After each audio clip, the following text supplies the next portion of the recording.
The rain was falling in sheets, lightning flashing across the dark Texas sky. The roads were nearly empty, except for the sound of roaring engines cutting through the storm. Then they saw it, a small, trembling shape by the side of the highway. A dog soaked to the bone shivering beside an overturned trash bin. Cars passed, tires splashing through puddles, not even slowing down. But when a group of bikers pulled over, what they did next didn't just save the dog, it melted hearts around the world. Before we begin, make sure to subscribe for more powerful real-life stories that restore faith in humanity. Because sometimes, even in the darkest storms, kindness still shines through. It was a late October evening in the outskirts of Austin, Texas. A storm had been brewing all day, dark clouds crawling over the horizon, thunder rolling like an angry drum. The temperature dropped suddenly, and by dusk the heavens opened up. On that lonely stretch of Route 79, visibility was low. Wind lashed through the open fields, carrying debris and rain sideways. Most people had taken shelter hours ago, but 4 bikers were still on the road, heading home from a charity ride. They called themselves the Iron Souls, not a gang, but a brotherhood. Their leader, Rick Mason, was a broad-shouldered man in his 50s with a gray beard and a heart far bigger than his reputation suggested. Alongside him rode Tanner, Luis, and Duke, 3 men with rough appearances but gentle souls. As the rain intensified, Rick motioned for the group to slow down.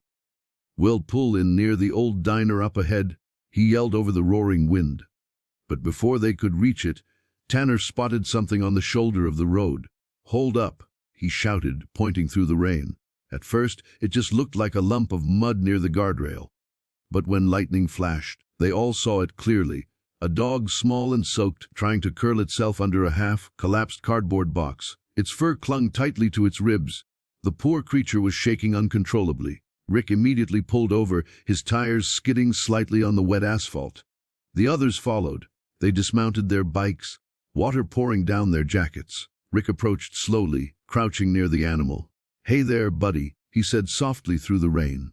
The dog flinched, pressing itself tighter against the guardrail. It was terrified.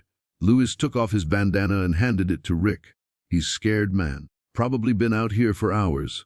Rick noticed the dog's paw. It was bleeding slightly, maybe from stepping on glass or sharp rocks. The dog's eyes met his for just a second, wide and desperate, before lowering again. Rick took off his jacket, held it low, and said gently, "It's okay. We're not going to hurt you."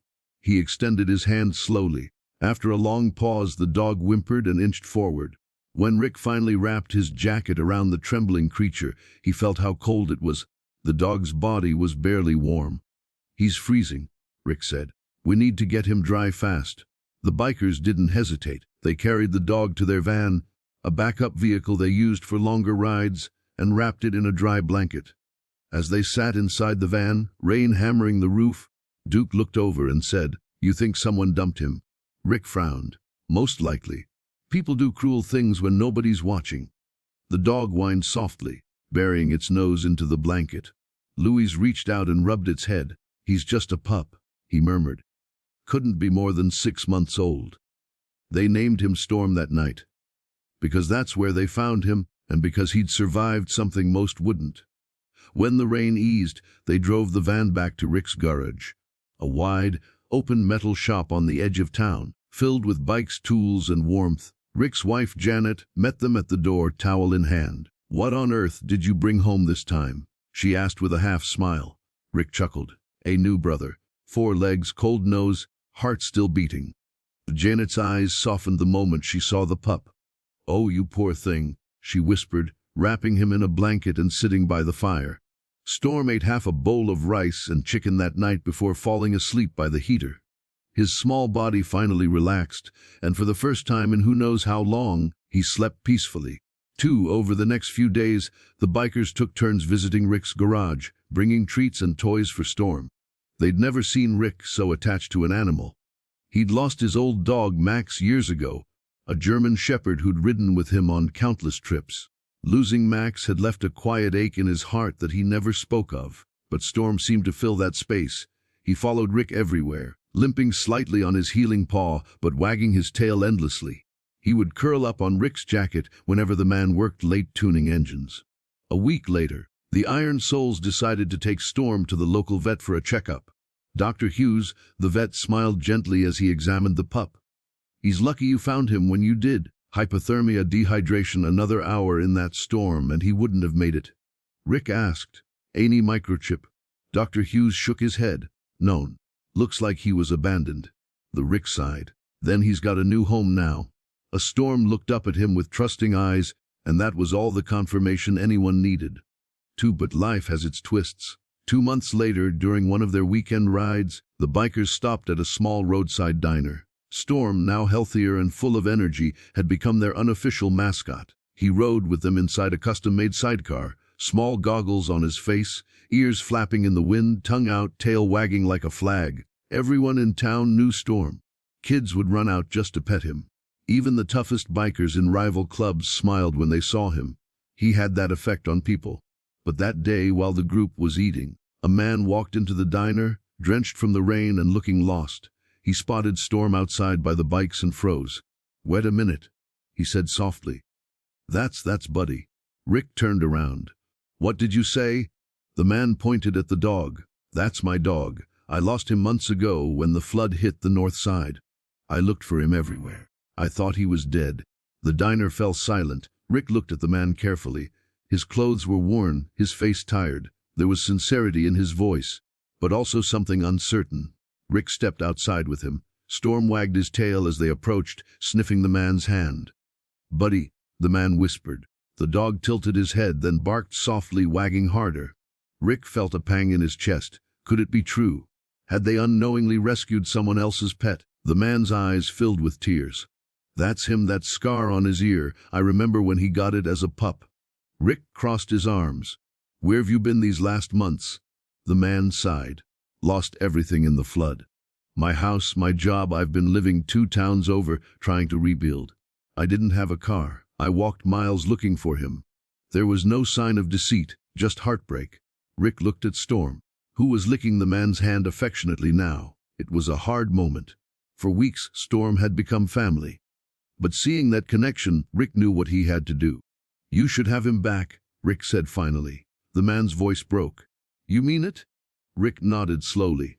"We found him when he needed someone. Now he needs you." The man knelt down, hugging Storm tightly. "Thank you. You saved him." Rick turned away for a second, hiding the emotion in his eyes. Just keep him warm, feed him right, and never let him face another storm alone. The man promised he would. For days after, the garage felt emptier. The sidecar sat unused. The guys didn't talk about it much, but they all missed Storm. Tanner once said, "Funny how a little dog made this big place feel like home." A few weeks later, while they were working on a charity-run poster, a letter arrived. It was from the man who'd reclaimed Storm. Inside was a photograph. Storm sitting on a porch, healthy and happy, wearing a small vest that said, "Iron Soul's Honor Rider." At the bottom of the photo, the man had written, "Thank you for saving more than a dog. You saved me too." When I saw how strangers cared for him, I found hope again. Rick smiled through tears. He showed the photo to his brothers, and they all stood silently for a moment. From that day on, the Iron Souls started a new mission, Riders for Rescues. Every month, they would rescue abandoned animals, raise funds for shelters, and spread awareness about compassion, not just for people, but for every living being. Their story spread online after a local reporter wrote an article titled, "Bikers Who Saved a Dog Are Now Saving Dozens." It went viral. Donations flooded in. People across America joined the movement, inspired by a simple act that started on a rainy night. And every time Rick rode past that same stretch of highway, he slowed down, not because he expected to see Storm again, but because he remembered the moment that reminded him what humanity was really about.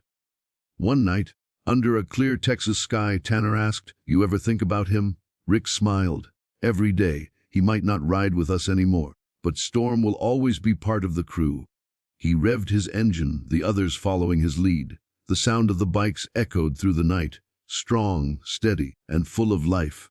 Sometimes the loudest hearts are the kindest ones. If this story touched your heart, hit the like button, share it with someone who still believes in kindness, and subscribe for more stories that remind us what humanity truly means. And before you go, tell us in the comments, from which part of the country are you watching this video? Let's see how far kindness can travel.